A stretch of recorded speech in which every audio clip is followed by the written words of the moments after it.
अपनी अपनी रंगतें। चैप्टर का क्या नाम है? अपनी अपनी रंगतें। जैसे अपनी अपनी रंगतें मतलब अपने अपने रहने के तरीके सब इंसानों के अलग अलग होते हैं। तो पाठ में हम स्टार्ट करते हैं अपनी अपनी रंगतों में क्या है। इस वाक्य के अंदर क्या बताया गया है अपनी अपनी रंगतों में। इस भाग में शामिल की ऐसी चीजों के बारे में हैं जिन्हें आम तौर पर संस्कृति है। जो हमारी संस्कृति होती है, संस्कृति क्या होती है? जो हमें रहन सहन सिखाती है।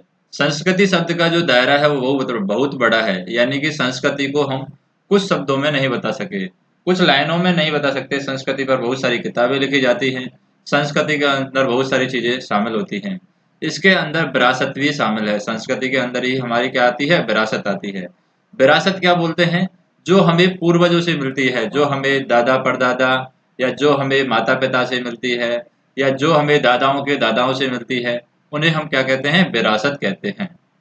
अब शायद यह सोचना जरूरी है कि विरासत किसे कहते हैं। विरासत में उन सब बातों और चीजों को शामिल किया जाता है जो हमें अपने पूर्वजों की याद दिलाती है, जो हमें दादा परदादाओं की याद दिलाती है, जो हमसे 50 साल पहले जो भी हमारे पूर्वज हुए हैं उनकी याद दिलाती है। यानी पुरानी जो इमारतें होती हैं, पुराने जो स्मारक होते हैं, जैसे जो बड़े बड़े किले हैं, जो बड़ी बड़ी किताबें हैं, जैसे कि महाभारत की किताब है, रामायण की किताब है, ये हमें पहले के बारे में बताती है। जो हमारे पास में किले हैं, हमारे देश में जो किले हैं, जैसे अलग अलग किला है, जूनागढ़ किला है, या अलग जगह जो किले, कुंभलगढ़ का दुर्ग है, या जो हम चीजें देखने को जाते हैं जैसे रणथंभौर का दुर्ग है। तो ये सब चीजें हमें किसकी याद दिलाती हैं? विरासत की याद दिलाती हैं। जैसे पहले के बाग बगीचे हैं, सड़कें हैं, ऐसी चीजें सभी विरासत में शामिल होती हैं। इस तरह की विरासत को हम अपनी आंखों से देख सकते हैं, लेकिन विरासत के और कई रूप हैं जो हमारे जीवन में इतने घुल मिल गए हैं कि अक्सर हम उनके बारे में अलग से नहीं सोच। जैसे उदाहरण के तौर पर हम देखें, खाना हम रोज खाते हैं, लेकिन विशेष दिनों में जो पकवान और मिठाइयाँ हम बनाते हैं या जो कपड़े हम पहनते हैं, जैसे होली दिवाली पर हम कपड़े अलग तरीके के पहनते हैं, होली दिवाली पर हम जो पकवान है, मिठाइयाँ बनाते हैं, वो अलग समय पर बनाते हैं। ये सब हमारी क्या है? विरासत का ही अंग है, क्योंकि हमारे पूर्वज भी होली दिवाली मनाते थे, तो हम भी होली दिवाली मनाते हैं। तो ये सब हमारी क्या है? विरासत है। हमारे रोजाना के जीवन का अंग ये बन गए हैं। यदि हम इनके अपनी भाषा, रीति रिवाज, धार्मिक मान्यताएं और जीवन शैली की जोड़ लें, तो ये सारी बातें मिलकर हमारी संस्कृति कहलाती है। तो हमारी संस्कृति में किस तरीके से आ जाएंगी ये बातें? जैसे जैसे पूर्वज हमारे थे, वो शादी करते थे तो किस तरीके से करते थे, उसी तरीके से हम शादी करते हैं। और जैसे पूर्वज हमारे जिस तरीके से जिन देवताओं की पूजा करते थे, उन्हीं देवताओं की हम पूजा करते हैं। तो ये सभी हमारी क्या है? संस्कृति में आ जाते हैं। जैसे पूर्वजों के अंदर हमारी जो धार्मिक मान्यताएं थी, हम किस तरीके से धर्म को मानते थे, उसी तरीके से हम अपने धर्म को मानते हैं। जैसे हमारे पूर्वज, जैसे हिंदू धर्म में पूर्वज क्या है? हिंदुओं में जलाया जाता है मरने के बाद में, तो हम भी मरने के बाद में जलाते हैं। तो ये सभी क्या आते हैं? संस्कृति के अंदर आते हैं, यानी कि हमारी विरासत संस्कृति का ही भाग है। तो इस पाठ्य पुस्तक में इस भाग में शामिल जो रचनाएं हैं, संस्कृति के कुछ विशेष पहलुओं को उभारती हैं। जैसे खिलौने वाला शीर्षक कविता है, कई खिलौनों की याद दिलाती है जिसमें बच्चे खाते हैं। लेकिन ऐसे भी कई खिलौने बाजार में मिलते हैं जो मिट्टी, कपड़े या फिर लकड़ी से बनाए जाते हैं। इन खिलौनों को हाथ से ही बनाया जाता है। इस तरह के पारंपरिक खिलौने भारत के विभिन्न प्रदेशों में अलग अलग रूप से बनाए जाते हैं। हमारे देश में हर हिस्से में मिट्टी और कपड़े की गुड़िया बनाने का रिवाज रहा है। गुड़िया के कपड़े, वाल और जूते इस इलाके की जीवन शैली से मेल खाते हैं। यहाँ वे बनाए गए हैं। इस दृष्टिकोण से गुड़िया की जो आकृति है, उनकी वेशभूषा में पाई जाने वाली अलग अलग तरह की सुंदरता को हम भारत की जो सांस्कृतिक विविधता है उसका एक अच्छा उदाहरण मानते हैं। सांस्कृतिक विविधता क्या होती है? जैसे कि हम राजस्थान में रहते हैं, तो राजस्थान की संस्कृति अलग होती है। गुजरात में रहते हैं तो गुजरात की संस्कृति अलग रहती है। अगर आंध्र प्रदेश में जाएंगे तो आंध्र प्रदेश में अलग संस्कृति रहेगी। अगर हम उत्तर भारत में जाएंगे तो वहाँ पर संस्कृति, पहनने का तरीका है वो अलग रहता है। हम दक्षिणी भारत में जाएंगे तो वहाँ पर पहनने का तरीका है, संस्कृति है, वहाँ के रीति रिवाज है, अलग अलग रहते हैं। इसलिए भारत को बोला जाता है कि भारत के अंदर क्या है? सांस्कृतिक विविधता की जो संस्कृति है, अलग अलग जगहों पर अलग अलग संस्कृति भारत में मिलती है। हमारे देश में ऐसे कई त्योहार हैं जिन्हें मनाते समय खास तरह के खिलौने बनाए जाते हैं। लकड़ी की चकरियां बनाई जाती हैं, लकड़ी के लट्टू बनाए जाते हैं। लकड़ी के इन खिलौने पर लाख के रंगों की चमकदार पॉलिश की जाती है ताकि ये जो खिलौने जो बनाए हैं हमने वो सुंदर दिखाई दें। तो फसलों के त्योहार की हम बात कर सकते हैं। यहाँ पर फसलों के त्योहार एक पार्ट है इसका। इस शीर्षक में लेख में फसलों से जुड़े उत्सवों का जिक्र किया गया है जो देश कामों से बनाए जाते हैं। ये त्योहार भी भारत की सांस्कृतिक विविधता का सुंदर नमूना है। यानी कि जो त्योहार हैं, फसलों के त्योहार हैं, ये भी हमारे भारत की सांस्कृतिक विविधता को बताते हैं। इस पाठ को हम पढ़कर यह समझा जा सकता है कि संस्कृति में कितनी सारी बातें शामिल रहती हैं, जो एक प्रकार की एक तरफ तो प्रकृति और भूगोल से संबंधित होती हैं। जो भी हमारी संस्कृति में बातें होती हैं, एक तरफ तो प्रकृति और भूगोल के बारे में बताती है और दूसरी तरफ ये मनुष्य के द्वारा बनाई गई सामग्री से जुड़ी हुई है। जैसे खाने पीने की चीजें, कपड़े इसलिए बनाए जाते हैं क्योंकि उनके बिना हम जी नहीं सकते।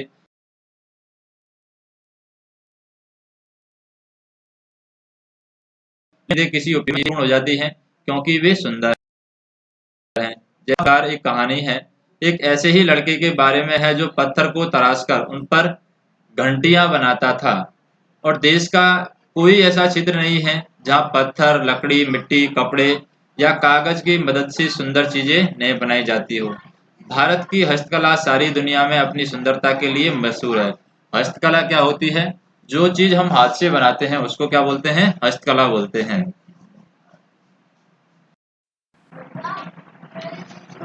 जैसे कपड़े पर कढ़ाई करना, असल है। जैसे कपड़े पर कढ़ाई की जाती है वो कैसे की जाती है?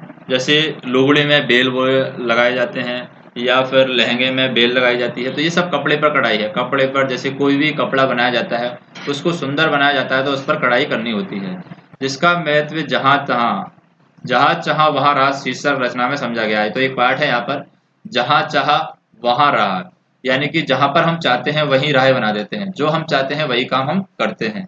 तो वो इसमें आ जाएगा, जहाँ चाहा वहाँ राह शीर्षक में। हमारे घर पर तकिए का गिलाफ बनाया जाता है, मेजपोश या फिर माँ की शॉल पर रंगीन धागों की कढ़ाई हम देख सकते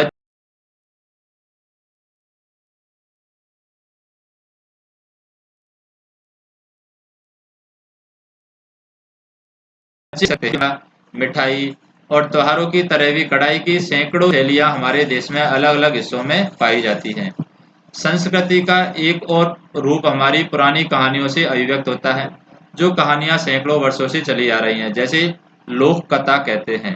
ये कहानियां आज हमें किताबों में पढ़ने को मिलती हैं, लेकिन पुराने समय से लेकर आज तक ये लोगों की संस्कृतियों में रही हैं और पीढ़ी दर पीढ़ी मौखिक रूप से सुनाई जाती हैं।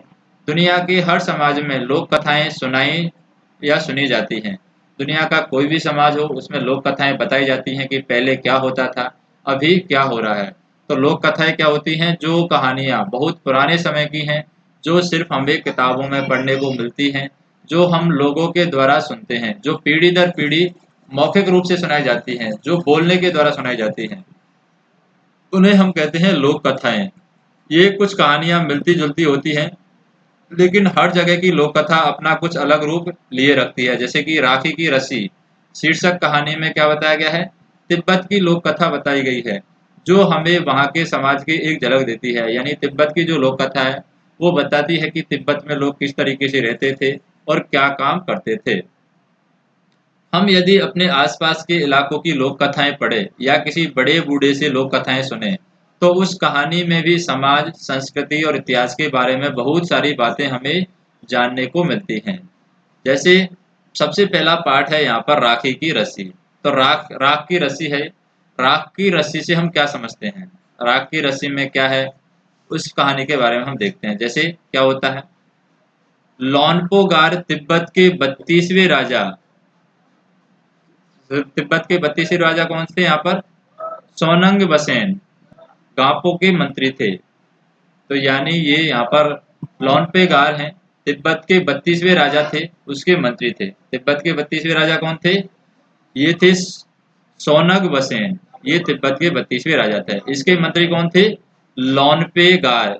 ये इसके मंत्री थे। वे अपनी चालाकी और हाजिर जवाजी के लिए वे बहुत चालाक थे, और हाजिर जवाजी यानी जहां पर भी उनको जरूरत होती थी वो वहां पर चले जाते थे। कोई उनके सामने टिकता नहीं था। कोई भी ऐसा नहीं था जो उनके सामने उससे वाद विवाद कर सके। कोई भी ऐसी प्रॉब्लम नहीं थी, कोई भी ऐसी समस्या नहीं थी जिसका वो समाधान ना निकाल सके। चैन से सब जिंदगी चल। जब से उनका बेटा बड़ा हुआ था, उनकी कुछ चिंता का विषय बना हुआ था। यानी उनका एक बेटा हुआ जो उसकी चिंता का विषय बन जाता है। कारण क्या था? कारण यह था कि वह बहुत बोला था। जो उनका बेटा था बहुत बोला था, उसे छूकर भी नहीं जा गई थी। यानी कि उसका बेटा बिल्कुल होशियार नहीं था, बहुत ही बोला था। लोनपो गार ने यहाँ पर सोचा कि मेरा बेटा बहुत सीधा साधा है, मेरे बाद इसका काम कैसे चलेगा। जैसे अभी तो मैं इसकी ज़िंदगी चला रहा हूँ, ये मेरा बेटा है, ये बहुत भोला है, तो बाद में मेरे जाने के बाद में या मेरे मरने के बाद इसकी ज़िंदगी का क्या होगा, इसका काम कैसे चलेगा। तो ये चिंता उस लोन है। एक दिन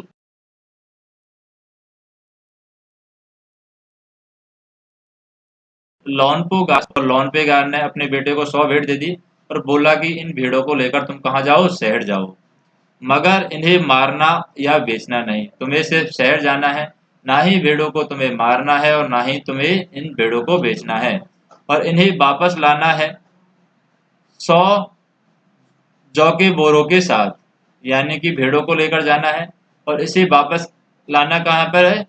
100 जौ के बोरों के साथ में लाना है। यानी कि इनके बदले या फिर इनकी जगह पर या इनको 100 जौ के बोरों के साथ में लाना है, वरना मैं तुम्हें घर में नहीं घुसने दूंगा। अगर तुम 100 जौ के बोरे नहीं लेके आए तो मैं तुम्हें घर में नहीं घुसने दूंगा। इसके बाद उन्होंने बेटे को शहर की तरफ रवाना कर दिया।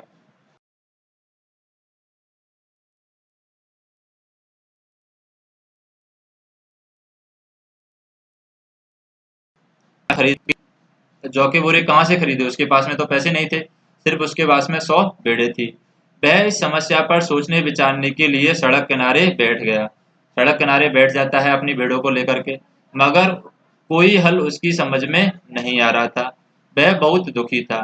तभी एक लड़की उसके सामने आ खड़ी हुई। तभी एक लड़की आती है और उस लोनोपोगार का जो बेटा था उसके सामने आकर खड़ी हो जाती है। क्या बात है, तुम इतने दुखी क्यों हो?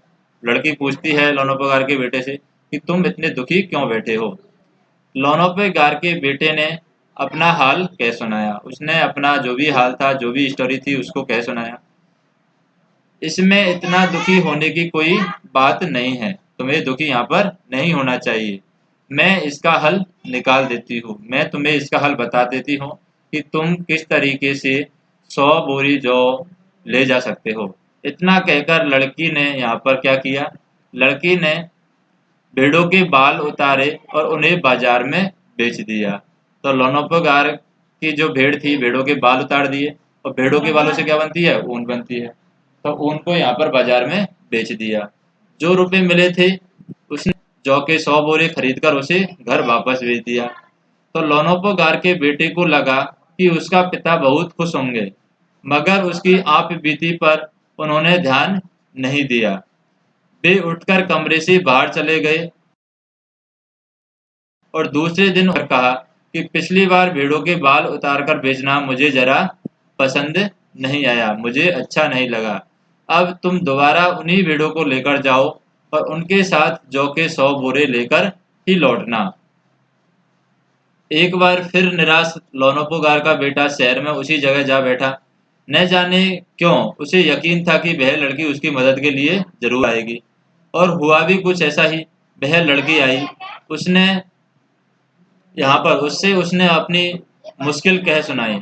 अब तो बिना जौ के 100 बोरों के मेरे पिता मुझे घर में नहीं घुसने देने। लड़की सोचकर बोली, एक तरीका है। उसने भेड़ों के सींग काट दिए और उन्हें बेचकर जो रुपए मिले थे उनमें से 100 बोरे जौ खरीद लिए।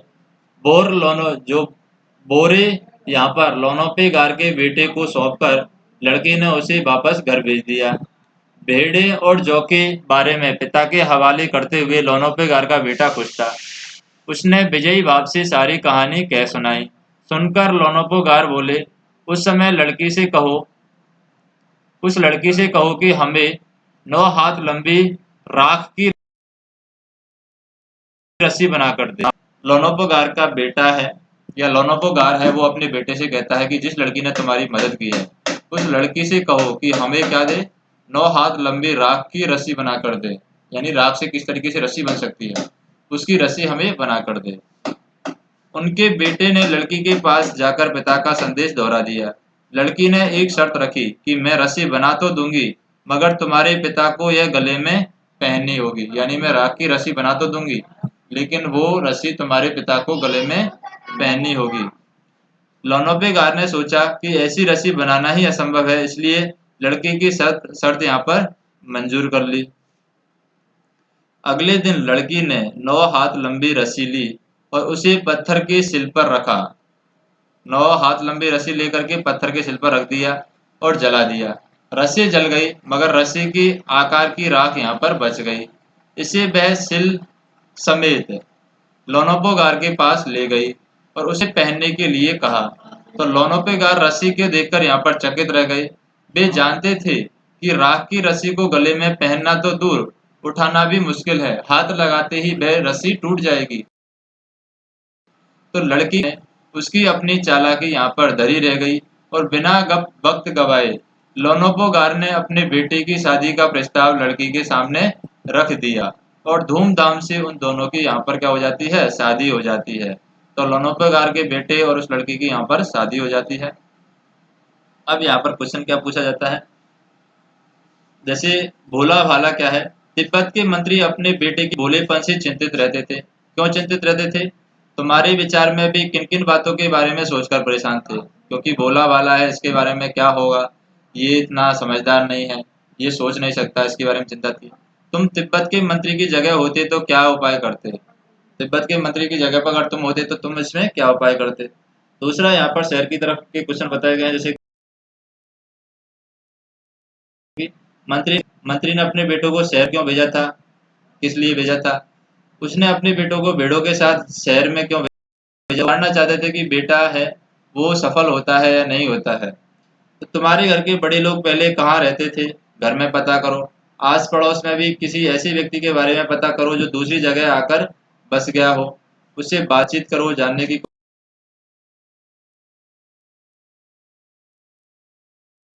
कोशिश करो कि क्या, पूछो कि उन्होंने वह जगह क्यों छोड़ दी। पुरुष से बात करो, महिला से बात करो, बच्चे से बात करो कि वो पहले जिस जगह पर रहते थे उस जगह को क्यों छोड़कर आए थे। नेक्स्ट हम बात करें, जौ एक क्या होता है, एक तरह का अनाज होता है जो कई तरह से इस्तेमाल किया जाता है। इसकी रोटी बनाई जा सकती है, जौ का सत्तू बनाया जा सकता है, सूखा भुनकर भी इसको जौ को खाया जा सकता है। अपने घर और स्कूल में बातचीत करके कुछ और अनाजों के बारे में पता कर सकते हैं, जैसे गेहूं से क्या बनाया जाता है, जौ से क्या बनाया जाता है, बाजरे से क्या बनाया जाता है। गेहूं और जौ क्या होते हैं, अनाज होते हैं। ये तीन शब्द संज्ञा है।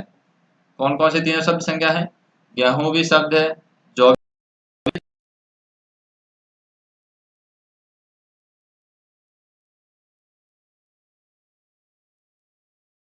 तीनों शब्द शामिल है। और अनाज क्या है, जातिवाचक संज्ञा है, क्योंकि ये जाति के बारे में बता रहे हैं। अनाज में सारी जाति आ जाती है, गेहूं है, बाजरा है, जौ है, मक्का है, तिल है, ये सारी चीजें जातिवाचक संज्ञा में आएंगी। और गेहूं खुद का नाम बता रहा है, गेहूं अलग नाम है और जौ अलग नाम है, बाजरा अलग नाम है, तो वो क्या होंगे, व्यक्तिवाचक संज्ञा होंगे। इसी प्रकार रिमझिम है, रिमझिम क्या है, व्यक्तिवाचक संज्ञा है। तो यहाँ पर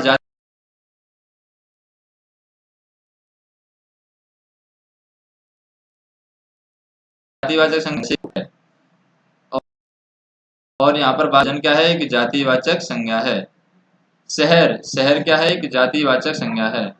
वेशभूषा, वेशभूषा क्या है, एक जातिवाचक संज्ञा है। लेह, लेह एक जगह का नाम है, तो ये क्या है, व्यक्तिवाचक संज्ञा है। लेह व्यक्तिवाचक संज्ञा है, जगह का नाम है, क्योंकि लेह अलग जगह है। तांबा, सोना, चांदी, ये सब क्या है, व्यक्तिवाचक संज्ञा है। खिचड़ी है, तो खिचड़ी किसकी बनाई जाती है, एक सिर्फ एक चीज की बनाई जाती है, खिचड़ी किसी की भी बनाई जा सकती है, तो ये जातिवाचक संज्ञा है। और जो सिर्फ खुद की बनाई जा सकती है वो व्यक्तिवाचक संज्ञा होगी। तो यहाँ पर हम कह सकते हैं हर जातिवाचक संज्ञा के 3 व्यक्तिवाचक संज्ञाएं खुद सोचकर लिखना है हमें। तो ये सब जातिवाचक संज्ञा, ले है जातिवाचक संज्ञा, शेरवानी होती है, शेरवानी किसी भी कपड़े की बनाई जा सकती है, तो ये जातिवाचक संज्ञा है। तो ये सारी जो जातिवाचक संज्ञा है, तांबा, तो ये जातिवाचक संज्ञा के लिए 3-3 हमें व्यक्तिवाचक संज्ञा खुद सोचकर लिखनी है, जो भी जातिवाचक संज्ञा यहाँ पर दी गई है। तो पहले तो इनका जातिवाचक संज्ञा और व्यक्तिवाचक संज्ञा में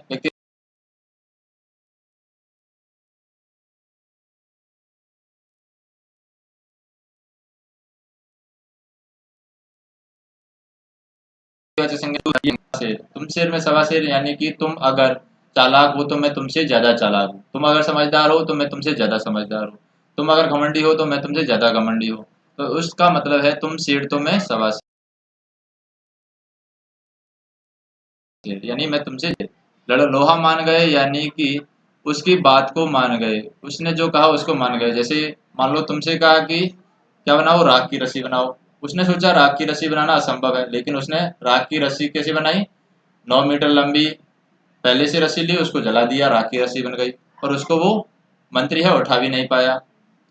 ये सचमुच नेले पर दहला है, सचमुच नेले पर दहला है, यानी कोई अगर हमसे कुछ बात कहता है, उसका हम अच्छी तरीके से आंसर देते हैं तो उसे कहते हैं नेले पे दहला। जैसे उसने रस्सी बनाने की बोला था, लड़की ने रस्सी बनाकर दे दी, तो ये नेले पे दहला है, यानी वो सोच रहा था कि लड़की से रस्सी नहीं बनेगी, लेकिन उसने बना दी, तो ये क्या है, सचमुच नेले पर दहला है।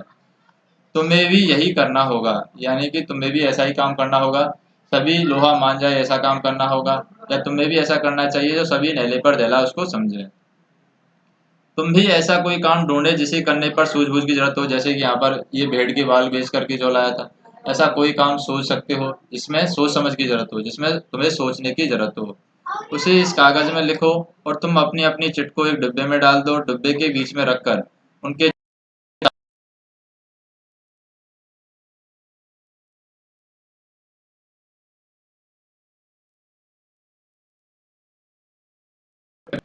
क्लास में सबको ऐसी कोई परेशानी लिखनी है और उसका हल हमें निकालना है कि उसके हल क्या क्या हो सकते हैं। दूसरा, मंत्री ने बेटे से कहा कि पिछली बार भेड़ों के बाल उतारकर बेचना मुझे जरा पसंद नहीं आया, क्या मंत्री को सचमुच यह बात लगाओ, यानी उत्तर का काम, यानी उस लड़के ने ये काम नहीं किया था, वो उस लड़की ने काम किया था, और वो उस लड़की को अपने से ज्यादा समझदार नहीं समझ रहा था, इसलिए उसने कहा, दोबारा से उसको भेजा, उसको ये पसंद नहीं आया। यहाँ पर हम देखते हैं सींग और जौ के बारे में। पहली बार मंत्री के बैलों ने, मंत्री का जो बेटा है, मंत्री के बेटे ने भेड़ों के बाल बेच दिए, और दूसरी बार में भेड़ों के सींग बेच दिए। जिन लोगों ने ये चीजें खरीदी थी, उन्हें भेड़ों के बालों और सींगों का क्या किया होगा, अपनी कल्पना से बताओ। तो भेड़ों के बालों से ऊन बनाई होगी, ऊन से कपड़े बनाए होंगे। सींगों से क्या बनाया होगा, सींगों से यहाँ पर कोई भी हथियार बनाए होंगे, या फिर सींगों से फिर चमड़ी बनाई होगी, चमड़ा, फिर या फिर जो जूते होते हैं, जूते के नीचे का हिस्सा है वो बनाया होगा। तो सींग भी यहाँ पर काम आते हैं भेड़ों के, और ऊन भी यहाँ पर भेड़ों के बाल हैं ऊन बनाने के काम आते हैं। बात को कहने के तरीके की हम बात करें कि इन बातों को तुम और किस तरीके से कह सकते हो। जैसे पहला तरीका है, चैन से जिंदगी चल रही है, तो कह सकते हैं सुकून से जिंदगी चल रही है, आराम से जिंदगी चल रही है, जिंदगी में कोई परेशानी नहीं है, जिंदगी में सब तरफ आराम है, इस तरीके से हम बोल सकते हैं। दूसरा है, होशियारी उसे छूकर भी नहीं गई, होशियारी उसे छूकर भी नहीं गई, इसका मतलब यह है कि हम इसको बोल सकते हैं कि उस बेटे के अंदर किसी भी प्रकार की होशियारी नहीं थी, वो बेटा है होशियार नहीं था, वो बेटा है चालाक नहीं था। तो इस तरीके से इसको लिख सकते हैं। मैं इसका हल निकाल देती हूँ, मैं इसका हल निकाल देती हूँ, इसको कैसे बोल सकते हैं, मैं इस समस्या का समाधान बता सकती हूँ, मैं इस जो परेशानी है इससे तुम्हें बाहर निकाल सकती हूँ, मैं इस परेशानी का जो समाधान है वो तुम्हें बता सकती हूँ, इस तरीके से लिख सकते हैं। उसकी अपनी चालाकी धरी रह गई, उसने अपनी चालाकी धरी रह गई, यानी कि उसने जो चालाकी थी वो उसकी काम नहीं आई, वो जो सोचता था वो काम यहाँ पर नहीं हुआ, इस तरीके से लिख सकते हैं। दूसरा क्वेश्चन है, लोनेपेगार का बेटा होशियार नहीं था, तो पहला वाक्य है, होशियार और चालाक में क्या फर्क होता है। होशियार होता है इंटेलिजेंट, और चालाक होता है जो अपने काम को आसानी से कर देता है, चालाकी से कर देता है। तो दोनों में क्या अंतर होता है? किस आधार पर किसी को तुम चालाक और होशियार कह सकते हो? इसी प्रकार भोला और बुद्धू क्या होता है? भोला होता है जो ज्यादा सोचता नहीं हो, यानी कि हर काम को मान लेता है। बुद्धू होता है बेवकूफ टाइप में। तो इस बारे में सोच सकते हैं कि भोला और बुद्धू क्या होता है, भोला क्या होता है, बुद्धू क्या होता है, चालाक क्या होता है और होशियार क्या होता है। नेक्स्ट हम देखते हैं कि लड़की को तुम समझदार कहोगे या बुद्धिमान। तो यहाँ पर लड़की को क्या कहेंगे? समझदार और बुद्धिमान दोनों ही कहेंगे। समझदार भी थी लड़की और बुद्धिमान भी थी। तो क्यों कहेंगे? समझदार कहेंगे तो क्यों कहेंगे? बुद्धिमान कहेंगे तो क्यों कहेंगे? ये बता सकते हैं। नेक्स्ट हम देखें, जैसे कि यहाँ पर एक कहानी है, नाम दो कहानी है। कहानी का नाम क्या है? नाम दो। जैसे कहानी में यहाँ पर लोनोपोगार के बेटे और लड़की का कोई नाम यहाँ पर नहीं दिया गया है। तो नीचे तिब्बत में बच्चों के नामांकन के बारे में बताया गया है। यहाँ पर परिचय पढ़ना है और मनपसंद नाम है, यानी ये कहानी पढ़नी है और जो भी बेटा था और जो लड़की थी उनको नाम देना है हमें। तो कहानी हम स्टार्ट करते हैं। जैसे कि एक तो है नाइमा, डाबा, मिगमार, लाखपा, नुक्खू और फू दरेजे। ये क्या है? कोई खाने की चीज या घूमने की जगहों के नाम नहीं है। ये सभी तिब्बती बच्चों के कुछ नाम हैं, यानी तिब्बत में जो बच्चे होते हैं उनके नाम है। बच्चों के नाम है नाइमा, डाबा, मिगमार, लाक्पा, नुक्खू और फूदोड़जे। ये सारे नाम तिब्बत के शुभ माने जाते हैं। नामिया नाम दिया जाता है रविवार को जन्म लेने वाले बच्चे को। जो बच्चा रविवार को जन्म लेता है उस बच्चे को हम तिब्बत में नाम क्या देते हैं? नामिया देते हैं। मानते हैं कि इससे बच्चों को उस दिन के देवता सूरज जैसी शक्ति यहाँ पर मिलेगी और जब जब उसका नाम पुकारा जाएगा वह सक जाएगी। सोमवार को जो जन्म लेने वाले बच्चा है उसका नाम क्या रखते हैं? हम डाबा रखते हैं। तो डाबा रखा जाता है। तो यहाँ पर यह लड़का लड़की दोनों का नाम हो सकता है। डाबा रख सकते हैं तिब्बत में और लड़की का भी नाम रख सकते हैं। डाबा किसका नाम रखते हैं? जो सोमवार को जन्म लेता है। तिब्बती भाषा में डाबा के दो मतलब होते हैं। पहला होता है सोमवार और दूसरा होता है चांद। यानी डाबा चांद जैसी रोशनी फैलाएगा और अंधेरा दूर करेगी। यानी लड़की का नाम अगर हमने रखा है डाबा तो इसका मतलब वो चांद जैसी रोशनी फैलाएगी और अंधेरा दूर करेगी। तिब्बत में बुद्ध के स्त्री पुरुष रूपों पर भी नामांकन करते हैं। जैसे खासकर दोलमा नाम है बहुत मिलता है। यह बुद्ध के स्त्री रूप तारा का ही, बुद्ध ने जो स्त्री रूप लिया था तारा, उसका ये तिब्बती नाम है। क्या नाम है? दोलमा। नेक्स्ट हम देखें दुनिया की छत। तो यहाँ पर लड़का और लड़की को नाम दे सकते हैं। क्या नाम दे सकते हैं? लड़की को हम नाम दे देते हैं, मान लो डाबा नाम देते हैं। जो लड़की थी जिससे उस बेटे की शादी हुई थी उसको डाबा नाम दे दिया।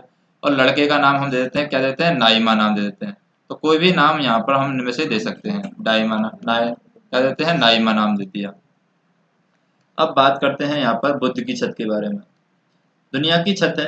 दुनिया की छत में क्या है? दुनिया के बारे में क्या बताया गया दुनिया की छत में?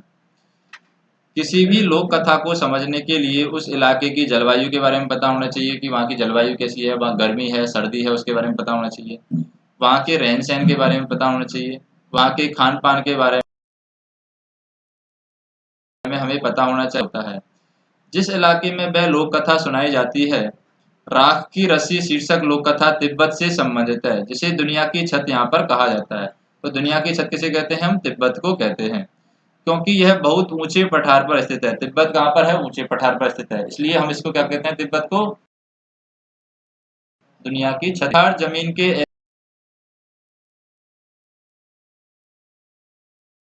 ऐसे बाग जो होते हैं, जमीन पर पहाड़ होते हैं और पठार होते हैं।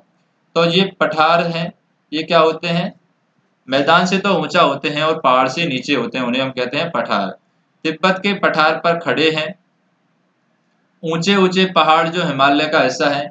इन पहाड़ों की एक खासियत, ये कई रंग के होते हैं। पहाड़ भी कई रंगों के होते हैं। कौन कौन से रंग के होते हैं? जैसे भूरे रंग के पहाड़ मिलते हैं, लाल रंग के, पीले रंग के, बैंगनी रंग के, गुलाबी रंग के, गेरुआ और हरे रंग के पहाड़ मिलते हैं। ठीक वैसे ही जैसे छोटे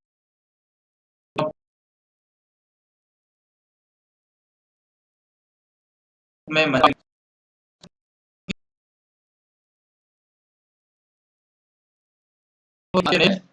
तो तिब्बत की हवा में नमी बहुत कम है। अगर हम नमी की बात करें तो तिब्बत की हवा में नमी क्या है? बहुत कम है। यहाँ बढ़